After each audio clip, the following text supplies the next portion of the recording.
All right, we're going to go ahead and get started. Welcome back. So it's my pleasure to introduce the next panel, and this panel is going to be a session on strengthening cybersecurity through public and private partnerships. Let me introduce the panelists. First, we have Geoff Hancock. Geoff's the CEO of the Advanced Cybersecurity Group, where he leads the development of cybersecurity best practices for commercial and federal customers. Hancock spent 25 years in cybersecurity, including active defense, intelligence, conducting red-blue team operations, managing investigations, and developing threat modeling programs. Next, we have David Weinstein. He's the Chief Technology Officer of New Jersey. Prior to his 2016 appointment, he serves as the state's first cybersecurity advisor and previously as a senior civilian at the U.S. Cyber Command in Fort Meade, Maryland. Next, we have Tom Weithman, who serves as President and Chief Investment Officer for Mach 37 and the Managing Director of the CIT GAP Funds. As a founder of Mach 37, he brings 12 years prior early stage and cybersecurity investment experience to his present role. As our moderator today, we have Craig Bowman. Craig's the Vice President of Verizon's Cloud and Cybersecurity Advanced Solutions Division, where he provides strategy and engineering support for secure cloud initiatives in the public sector. Craig, the panel is all yours. Let's give him a round of applause. Thank you. Just testing the mic. So I was talking with the panel right before we got started and wanted to ask them some questions outside of the bios.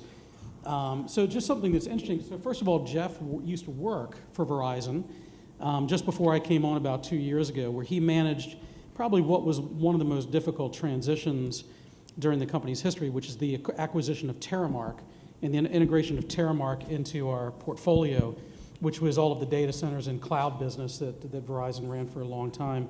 He's also a fan of the Broncos. So how the Broncos doing this year? Yeah. Still practicing. Yeah. So Dave Weinstein, so he's got a 5-month-old daughter.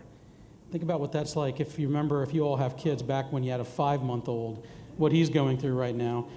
But he is, so what's your favorite football team, Dave? The New York Football Giants. The New York Giants. How are they doing this year? Yeah, they shut off the mic, the New York Giants. So far we have 2 winning teams up here. And then Tom, why don't we share who your favorite football team is? So my favorite football team is the Fighting Irish of Notre Dame. I'm just going to bypass the NFL question. He doesn't want to tell you it's the Browns.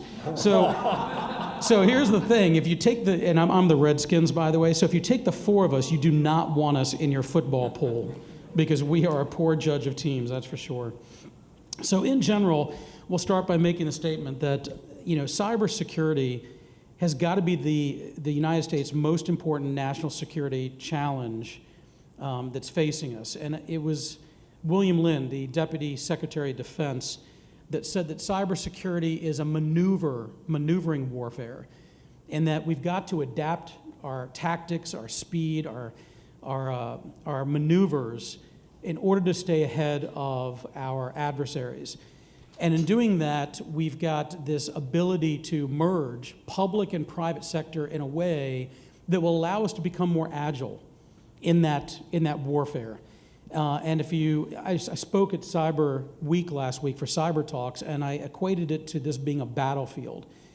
And so if we're going to adapt, the private sector has the ownership of a lot of the strategic assets upon which this war is being fought. And the public sector has the unique ability to investigate and to prosecute across international borders those that are trying to steal our information, destroy our brand, and disrupt our democracy. And we've seen that now in the news, in recent events, that there's a whole different level of cyber activity that's happening. So what I want to do today is take these 3 accomplished individuals and ask them some questions about what do they see that we're doing well in private and public partnerships, but also what should we be looking towards? What are the things that we should be doing as an industry to improve on that? So let's start with Geoff. Let me ask the question, who should own the ultimate responsibility for protecting the United States against cyber attacks? Good question. So again, back to our panel discussion, right? It should be both. Because of what you point out, industry owns so much of infrastructure from Wall Street to energy to banking, and that's an issue. Government side, they have to be able to identify what is a national security asset. Not all of the critical infrastructure sectors are considered national security assets, but I think being able to start there and looking at and defining what's a national security asset, who has ultimate responsibility for that, and then how does the public sector support that or take away from that. Yeah, any other comments? Yeah, I'll just piggyback on that. So I think one of the many characteristics that distinguishes cyberspace from the other domains of conflict, if you will, sea, air, land, and space, is that unlike those kinetic domains, the non-kinetic virtual domain of cyberspace is not something that government can adequately protect by themselves, right? I think we've seen that on display over the last decade many times over. So the promise of public-private partnerships is that in cyberspace you can fuse the unique capabilities and authorities of the private sector with the unique capabilities and authorities of the public sector in order to prevent a common threat. The fact that 80% or whatever the figure is of the assets are privately owned, I think, is a really important fact here. But at the end of the day, from a technical perspective, the nature of the domain is such that the government cannot adequately defend our interests in cyberspace alone. Great, so let's go with Tom. What are some examples of existing public-private partnerships that you think have been successful? Sure. Well, I'm coming at this probably from a little bit different angle than others on the panel, in that I have several years of experience as an early stage investor on behalf of the Commonwealth of Virginia in cybersecurity companies. And to give you a little background on our organization, the Center for Innovative Technologies, a 501c3 nonprofit. It's been around for about 30 years. And myself and a couple of others started our investment fund there about 13 years ago. And we've done a lot of investment in technology and a lot in cybersecurity. We've been in companies like Invincia, like Distill, like ThreatQuotient. If you follow the industry, just closed a fairly significant financing this week.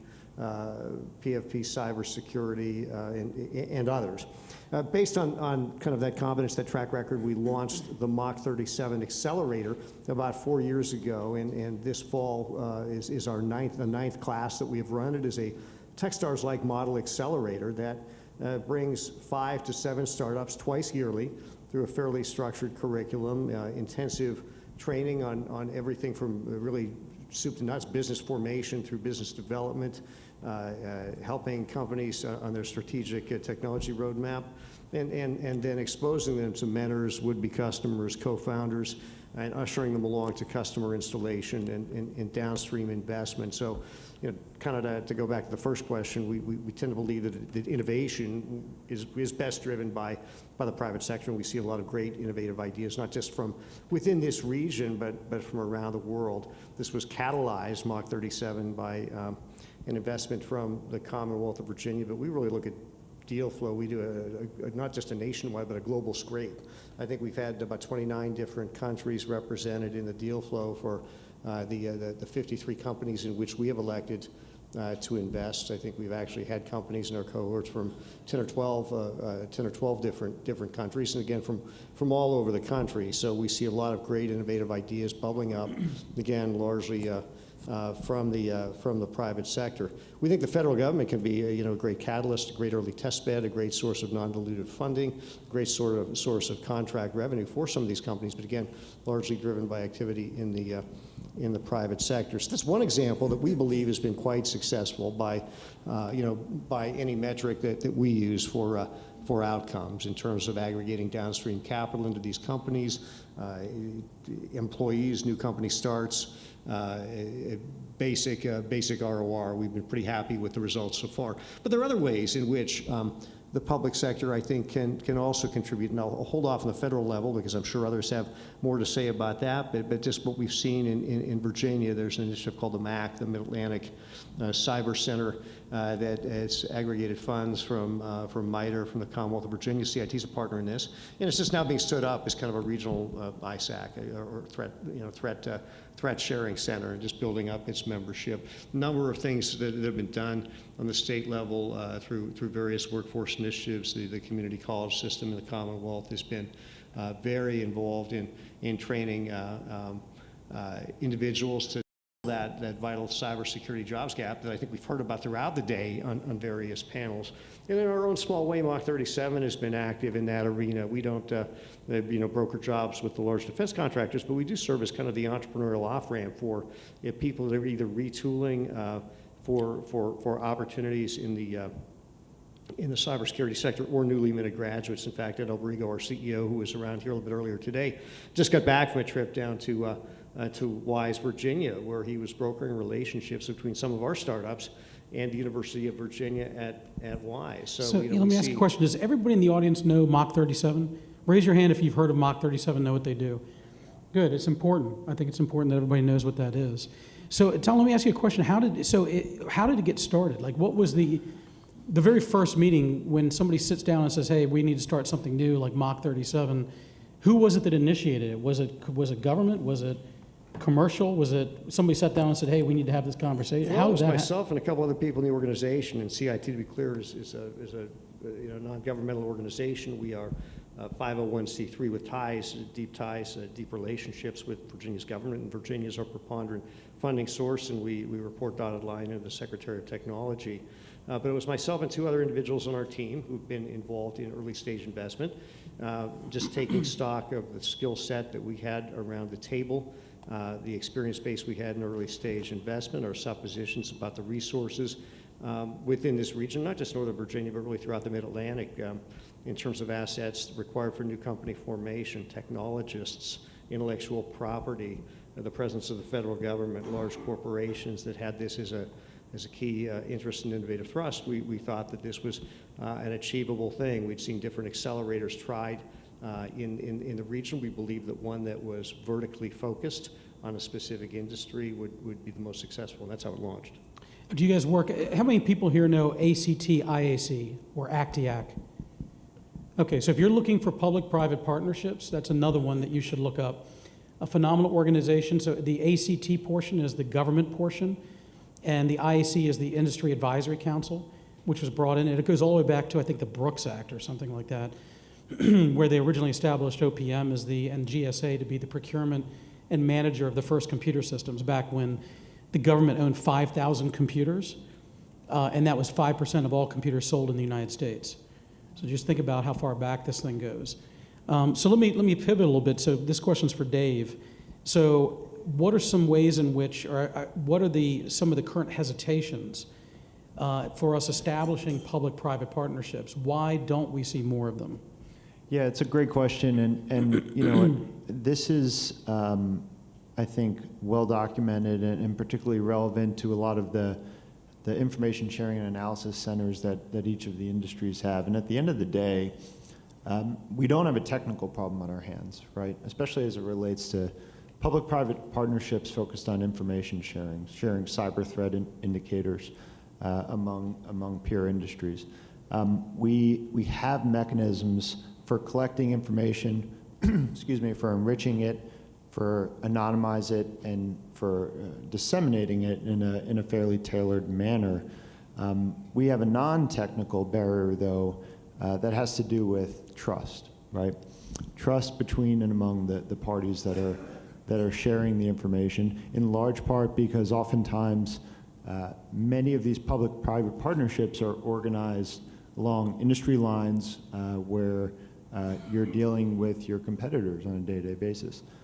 So there's a concern about competition, but there's also just kind of good old-fashioned rivalries between organizations. I think one of the ways, in a very kind of practical manner, that we can break down some of these trust barriers is by kind of explaining the processes that are involved more, and also having a framework or rules set up where individuals are making common sacrifices. I think the Cyber Threat Alliance that was discussed earlier today is a great example where you can't just show up to one of these information sharing organizations and expect to give nothing and get everything. You have to transact on a regular basis and provide true tangible value to the community. And when we think at a high level about the relationship from a public-private partnership between the federal government and industry, I think that's one of the biggest criticisms of the federal government, is that it's all pull and no push.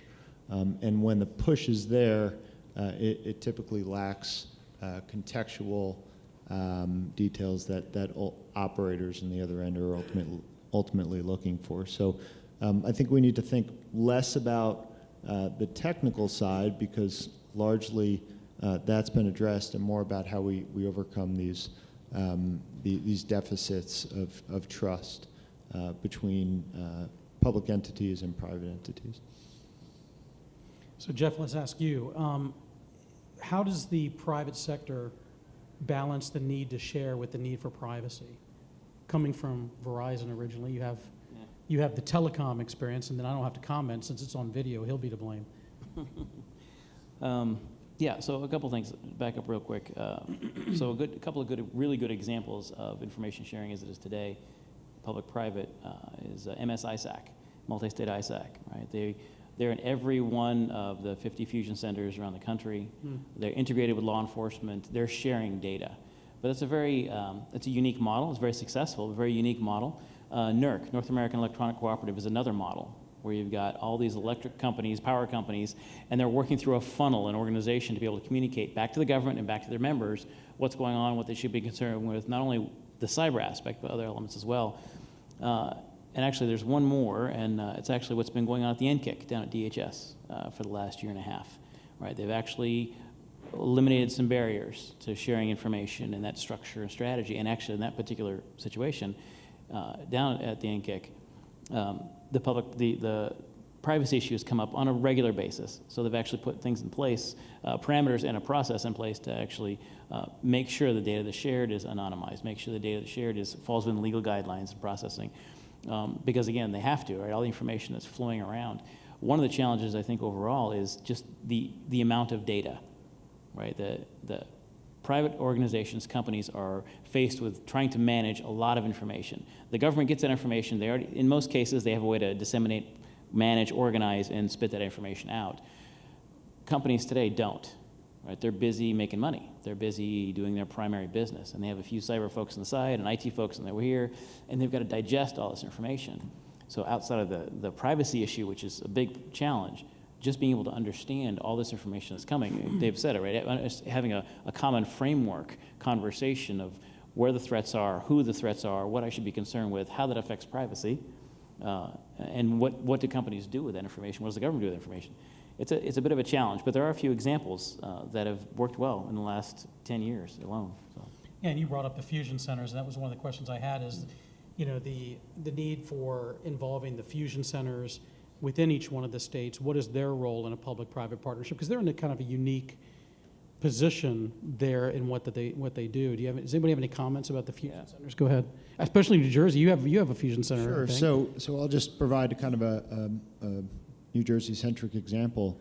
We mentioned the NCIC. So back in 2015, actually, we stood up the NJCIC, the New Jersey Cybersecurity and Communications Integration Center, explicitly to, quite frankly, attract the attention of DHS, but also to establish a model for other states to adopt within their fusion center. So the NJCIC is our state's information sharing and analysis organization, and we have a seat at the table with folks at the NCIC as well as MS-ISAC, but critically, we're working with industry in New Jersey, and not just the Fortune 100s or Fortune 50s, right? So all the banks and big pharma that is domiciled in New Jersey doesn't have a problem getting on the phone with the federal government if they're having an issue. But the majority of our businesses, the small to medium-sized businesses, heretofore did not have a conduit to the federal government or to the intelligence community, for that matter, as it relates to cyber threat information sharing. So they are our primary audience, as well as certainly the regulated utilities and some of the municipal utilities in our state. So we've learned a lot over the last 2+ years in terms of this model. We're hopeful that other states will adopt it, because the fusion centers are an already existing institution that have really deep-rooted relationships with law enforcement, industry, and government. Our goal has been to diversify those relationships beyond traditional channels and into some of the cybersecurity lanes. So already from the panel, you've heard a couple different, I'm going to throw some other names out as well. So Mach 37, ACTIAC or ACT-IAC. How many people know InQtel? Raise your hand. Okay, so InQtel is another perfect example of government reaching out to industry to try to find unique ways. How about the MIT Media Labs? Okay, another great, interesting idea about how universities are attracting commercial investment and allowing government to then have access to innovation within education. So Tom, I'm going to come back to you and ask, so if, everybody should be thinking along the lines of when Tom was first talking about Mach 37, and I asked how it got started, anybody that has an idea, it's going to come from people in this room, is to think of something new, something that is creative, to bring to the government to say, how can we help solve some part of the cybersecurity problem, and posing it to the government in a way that we can find partnership with commercial industry that somehow solves the trust issue, which we brought up as one of the barriers. So Tom, let me come back to you. What are some ideas that maybe if we're looking forward, what are some things that we should be looking at as maybe the next generation of public-private partnerships that maybe somebody out here can get interested in and get involved with? You have any ideas? Now that I've mentioned a whole bunch of them. I'm not sure that I have creative ideas for new types of private-public partnerships. I mean, I think that certainly at the state levels, we see other states that are interested in the sorts of things we're doing. I was invited to participate at the State Science and Technology Institute with another individual that has a fund of similar construct to our fund from the state of Connecticut, Connecticut Innovations. And we're probably a couple of more successful funds in the country that had enjoyed state sponsorship. So there's certainly interest in other states like that. We see the increasing value, and these aren't necessarily new forms of private-public partnership, but in existing forms of public-private partnership, if you will, different sorts of contract mechanisms available to the federal government that we encourage some of our companies to pursue, whether it's BAA activity, whether it's SBIR, STTR sorts of activities. One that I know that is thus far kind of peculiar to Virginia, that has recently been started peculiar, as negative connotations, but peculiar in a good way, a very specific thing that the Commonwealth has done, has been engaged in the last year or so, is the planning and launch of an initiative called Go Virginia, that is an effort specifically to inspire jurisdictions to come together in cooperative measure, both within each of 9 geographic regions of the Commonwealth, and then on a pan-Virginia basis with private industry, and pursue funding from state sources around various innovative initiatives that will help stimulate the economy. And I know here in Northern Virginia, cybersecurity, the workforce issue are very, very important issues, relative to that project. That's what immediately comes to mind for me. How about the state level? Yeah, so I think that's a really good point. I think there's a lot of untapped opportunity as it relates to workforce and human capital for government and industry to partner here. I mean, at the end of the day, the talent issue is something that dogs industry and government, and at the end of the day, poses economic risk. I've always looked at government in this space, given that we have major human capital risks as a very logical feeder system to industry, right? In order to get to a place like that, government needs resources. Government needs training resources. We need technology for individuals to learn practical skills on. And a lot of those resources are what reside in industry. If we could get to a place where industry sees government as a really reliable feeder to their workforce, we might be able to find some common ground.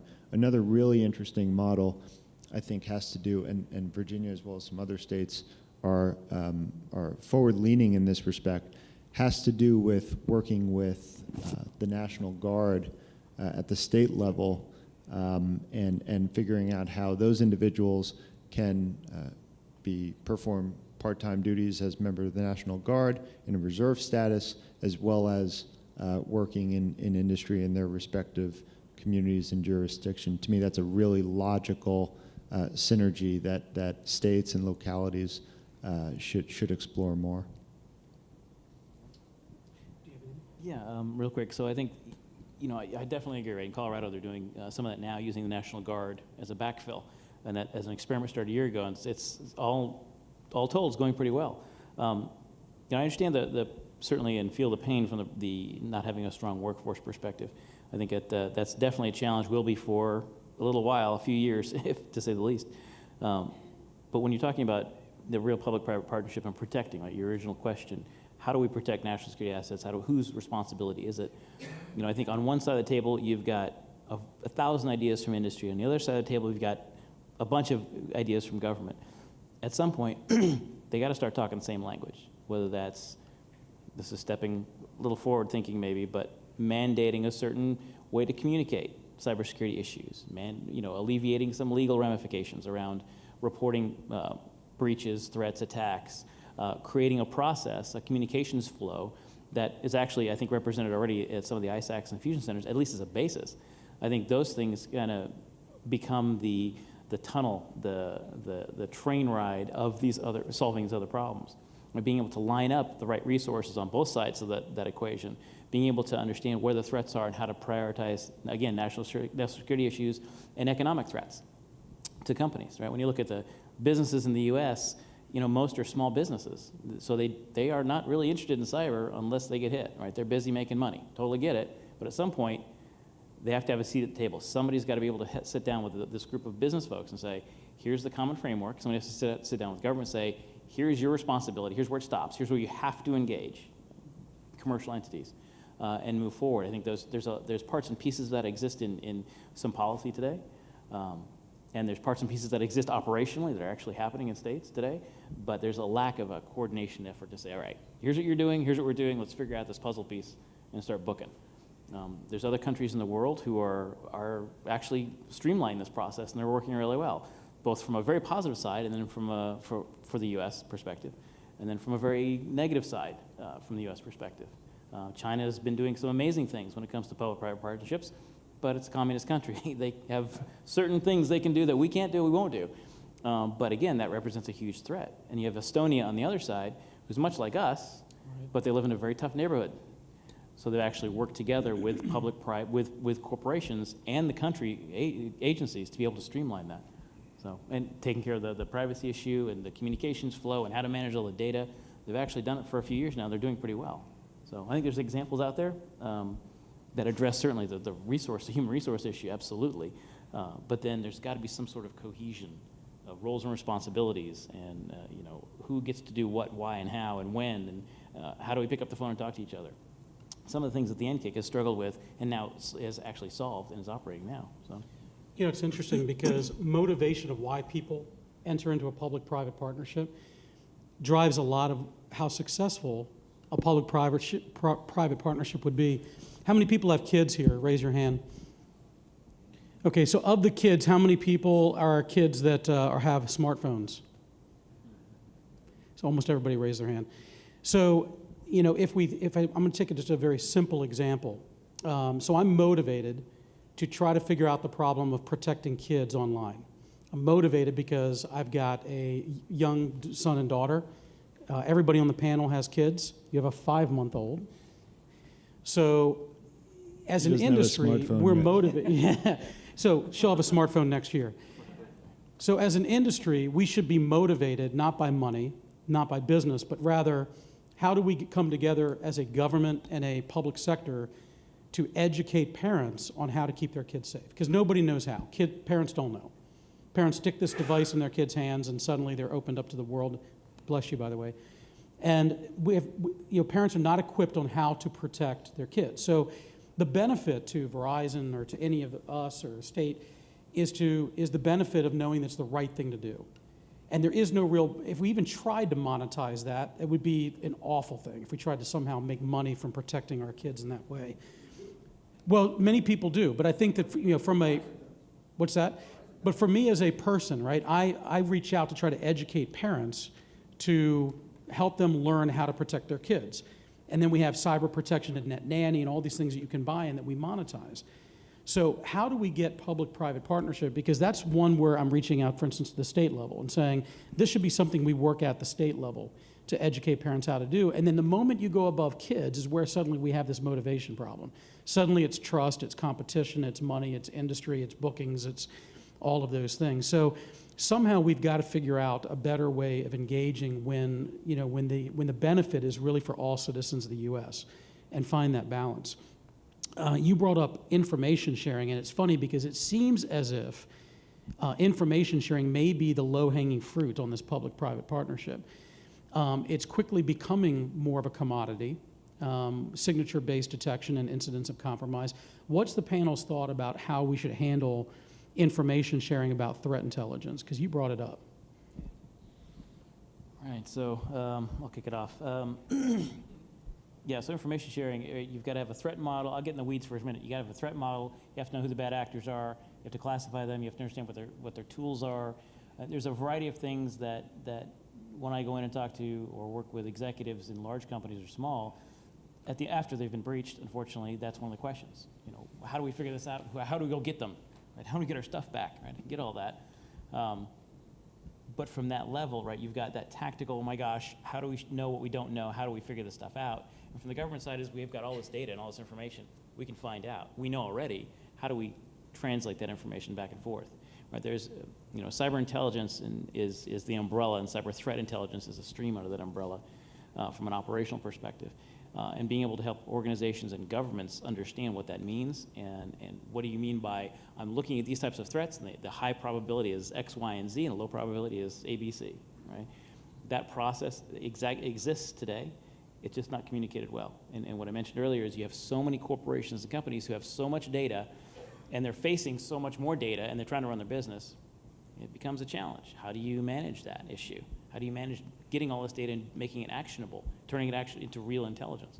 It's a challenge. There's a handful of frameworks out there. There's a handful of books out there. ODNI has got something on their website about threat sharing, threat modeling, which is a great place to start. But it's a tough challenge, right? You've got to be able to have, again, everybody's got to sit down and say, here's the framework that we all agree to. Here's how this is going to work together. Here's what we're going to share. Here's the prioritization. And that's what some of the things that the fusion centers are doing today, actually. Yeah, I think there's kind of three things that distinguish the sharers of information, right? So there's, and we've kind of documented who those folks are, the ISACs and other players. One is the speed at which the information is shared, and the degree to which it's anonymized. Another is the contextual values that are applied to enrich that data, such that we can minimize the amount of false positives and all the noise. But the third and potentially most valuable is the pool of data from which you are working, your collection apparatus, so to speak. And this is where I see a lot of value in decentralizing the information sharing model more by bringing more what I'll call kind of hyper-local and non-vertically aligned institutions or organizations into this model. And this is a little bit about what we're trying to do in New Jersey. As the CTO of New Jersey, I run an agency that manages the wide area network for the executive branch of state government. We have over 1,400 locations supported by this network. We ingest on a daily basis a lot of threat information. So it's a really valuable collection apparatus for our customers who are, as I said, the citizens of New Jersey, small businesses, in some cases the federal government. So I think we need to multiply that model not only across states, but across other areas of common interest, other communities of interest, if you will. What we need to standardize, though, given that we have all disparate pools of data, collection apparati, what we need to standardize is the form in which the data is shared, and that's where the federal government has done good work with MITRE and others around sticks and taxi and making sure that this information can be adjusted in a machine learning manner and actionable in the same fashion. So that's where that's kind of how I look at the information sharing world. I think we're slowly getting to that centralized model. We kind of started with the NKIC at the top, the vertically aligned ISACs, and then we're starting to these institutions are starting to pop up elsewhere. So time will tell if it works, but I think that's a good way of thinking about this construct. So Tom, let me ask you really quickly. Well, So I'd like to pick up on that for a second, Sure. if it's the same question. It is, yeah, it's very similar. I am not intimately involved with this problem by any stretch. We have portfolio companies who are, so I will defer to either them or the opinion of others on the panel that are more knowledgeable. But I'm always a little questioning of how much sharing can be legislated and how much is attributable to human relationships. And I say this, born of a handful of interactions, one over the last couple of days with the CISO of a fairly large organization who, described to me, a circle of trusted relationships and people he considers peers in similar organizations with whom he is very open and shares information about the sorts of threats to which they're exposed. And I'd be interested in the opinion of others for how large a role those sorts of deep trust relationships, and maybe this runs toward your comments on horizontal sharing of information versus vertical or hyper-local aggregation and sharing of information. But I'd be curious how large a role those personal trust relationships, whether it's federal to federal, federal to public, federal to private, between private sector organizations play in the value and utility of threat sharing. That's a good question. So let me ask you, one of the questions, just listening to the guy, and that was one of the questions I was going to ask you, but when you hear threat intelligence as being something that is clearly in focus, I've been asked the question before, when is everybody just going to give up all their information? Everybody just has a pool that everybody shares versus monetizing it. Does that stifle innovation? And when you look at Mach 37, are you taking the challenges from public sector and are you looking for specific investments to solve those specific cyber problems? So would threat intelligence be one of those that you'd say, hey, if they're trying to make this a commodity, then we're not going to invest in that area if it's going to end up being something that just becomes commoditized? So I think there were two questions there, and I think they're both great questions. I'm probably going to have to be reminded of the first after I respond to the second. Choose the problems and invest in those problems. The second is, would you shy away if in fact, we ended up commoditizing information? So the first of those, we try to be proactive and distill from the stakeholders in our organization, one of which is the federal government, the problem sets. We don't always have perfect information as whether those problem sets are, but we certainly try to select and invest in companies that have an ability to scale and achieve significant monetization that will return to the entrepreneur, co-investors, through our gap fund, the Commonwealth of Virginia. So I think that if you invest in a company for return, I think that presupposes that there is customer demand that solves a real customer problem. So if we can, we start with a problem set. If we can't, we make supposition about the problem set and invest accordingly. Now, would we shy away from an investment in a threat intelligence company if the information were,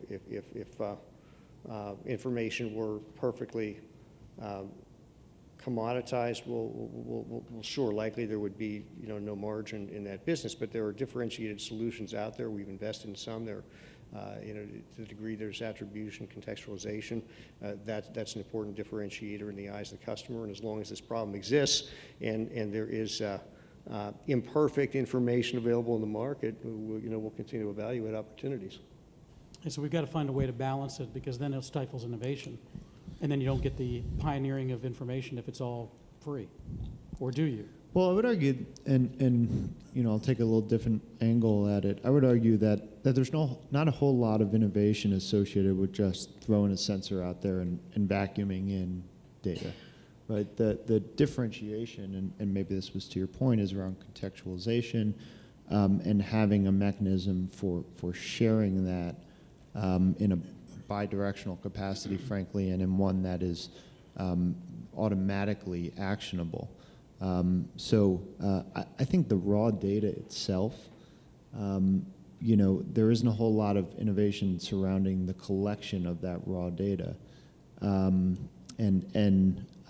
me, the differentiator has to do with where you go from there, what you do with the raw data, and solving some of the big data issues. That's a good point, yeah.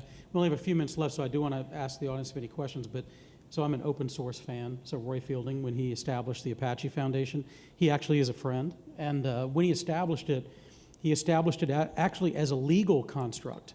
I didn't realize this until we were sharing a burger together and he explained it to me.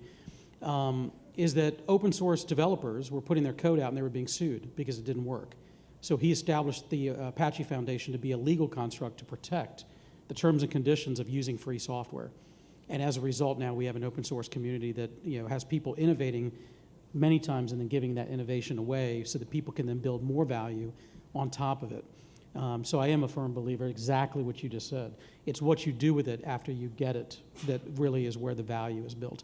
So we only have a few minutes left. I just want to open it up for questions for the panel. And please give the name of who you're asking the question to and then ask the question. If there's a mic out there, I think it's in the middle of the floor, so you have to walk over to it.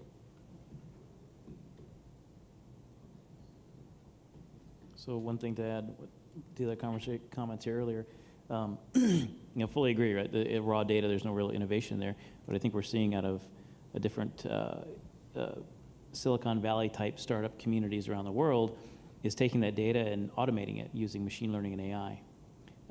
And organizations, countries are figuring out, if I have this room full of data, can I use machine learning to process that data fast, quickly, and enhance it? And as far as the innovational point, right, being able to invest in companies that are really figuring that nut out, I think there's a real opportunity there from an investment standpoint, but that also tremendously helps the community being able to use technology for technology's sake to sort through all this noise and quiet down everything so we can get to the real protection issues.